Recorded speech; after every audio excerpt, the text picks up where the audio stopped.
ఏ కూటమి అభ్యర్థి అంటే గెలిపించాలా? కాదండి. ఆనాడు ప్రభుత్వం మీరు గనక చూస్తే మరి కరెంటు ఛార్జీలు ఎలా పెంచింది? ఈరోజు మనం ఏసీలో ఇంత కులాసాగా ఉన్నామంటే కరెంటు బిల్లులు పెరగలేదు. అప్పుడు 7 సార్లు కరెంటు బిల్లులు పెంచారు, 9 సార్లు బస్ ఛార్జీలు పెంచారు, నిత్యావసర సరుకులు, ఇంకా అమరావతిని కుళ్ళబొడ్చారు, పోలవరంని అటకెక్కించారు. ఇక మద్యంతో, నకిలీ మద్యంతో ఆడవాళ్ళ పుస్తుల్ని తెంచారు. ఇక శాండ్, మైన్, వైన్ ఇలాంటి ఏవి కూడా పంచభూతాలు దోచుకోవడమే. దోచుకో, పంచుకో, తినుకో. ఈ డిపిడి పథకం బాగా అమలు చేశారు గత ప్రభుత్వంలో.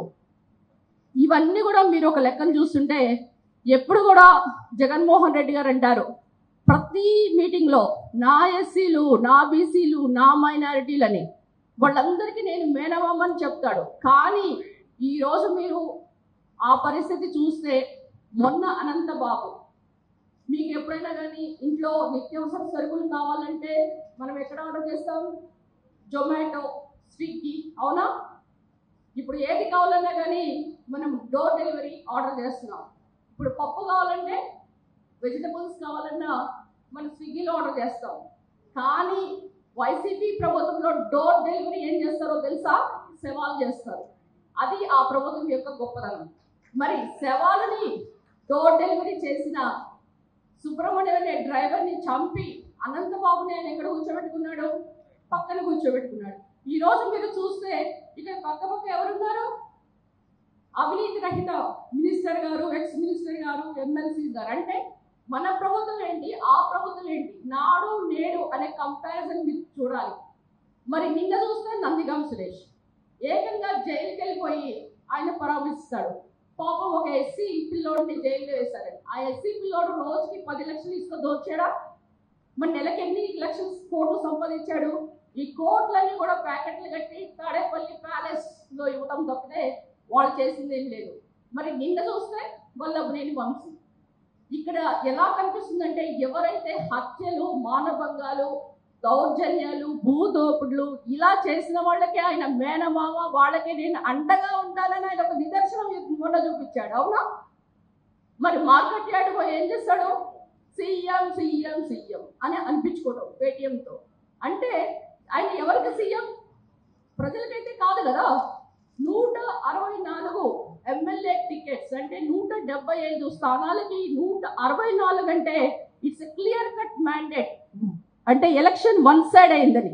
అలాంటి మ్యాండేట్ ఇచ్చి ప్రజాప్రభుత్వం, మంచి ప్రభుత్వం అని చంద్రబాబు నాయుడు గారు ఈరోజు సూపర్ 6 పథకాల్లో మహిళలందరికీ మీకు సిలిండర్స్ ఇచ్చారా? తీసుకుంటున్నారా? చెప్పండి, ఎక్కడ ఎనర్జీ మీకు? తీసుకుంటున్నారు. ఇదివరకు ఎంత కొనుక్కునే వాళ్ళు? 1300, 1500 బ్లాక్లో అయితే. మరి ఈరోజు 4000 పెన్షన్ నేరుగా సీఎం గారు పోయి లబ్ధిదారులకు ఇస్తున్నారు. ఎప్పుడైనా సీఎం పోయి ఒక పేద వ్యక్తి దగ్గరికి ఇంటికి పోయి చేతిలో డబ్బులు పెట్టాడా? ఎప్పుడైనా కానీ ఆ తాడేపల్లి ప్యాలెస్లో కూర్చొని బటన్ నొక్కి నొక్కి నొక్కి ఆయన చూపుడు వేలు, బొటన్ వేలే పొంగింది తప్పితే ఉబ్బింది ఆయన మాత్రం చేసిందేం లేదు. ఈరోజు సీఎంగా ఉన్నప్పుడేమో ప్యాలెస్లో ఉంటారు, ప్రతిపక్షాల్లో ఉంటే ప్రజల్లోకి వస్తారు. ఏదో ఏదో ఓదార్పు ఓదార్పు అని చెప్తుంటారు. ఎవరిని ఓదార్స్తాడు ఆయన?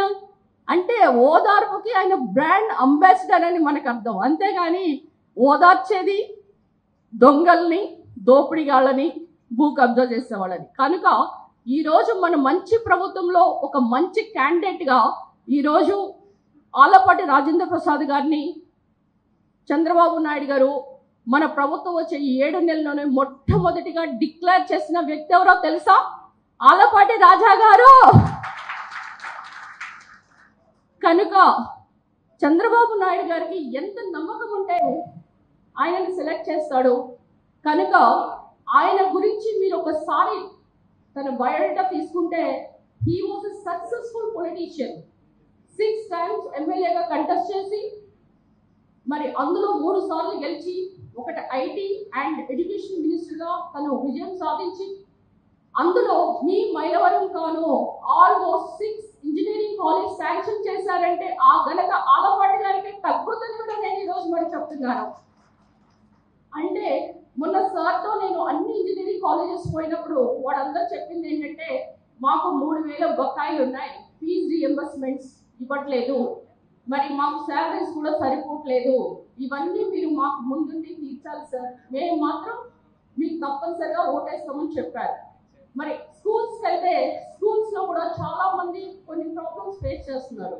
ఇప్పుడు అసెంబ్లీలో ఇంతగా మన ఎమ్మెల్యే గారు చెప్పినట్లు మేమందరం ఒక బిల్లు పెడితే దాని గురించి డిస్కస్ చేసేవాళ్ళం.